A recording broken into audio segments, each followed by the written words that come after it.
अस्सलामुअलैकुम दोस्तों, आज की इस वीडियो में हम अल्लाह ताला के नाम अल-मुकीत के चंद ख़वास बयान करेंगे।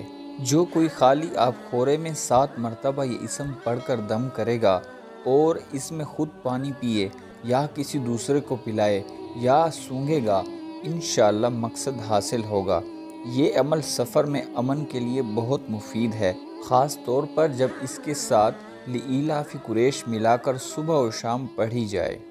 जिसकी आँख सुर्ख हो और दर्द करती हो वो 10 बार पढ़कर दम करे, इंशाअल्लाह फ़ायदा होगा।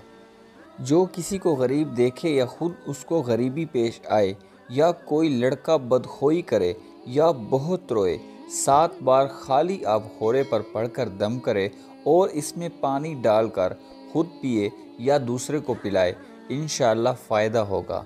अगर रोज़ादार को हलाकत का खौफ हो तो 100 बार फूल पर पढ़कर इसे सूंघे, इंशाअल्लाह कुव्वत पाएगा और हर रोज़ रोज़ा रख सकेगा।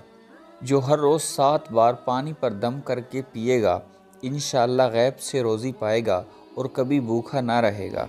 मज़ीद इस्लामिक मालूमाती वीडियोस के लिए हमारे चैनल को सब्सक्राइब कर लें और साथ में लगे बेल आइकन को प्रेस कर दें।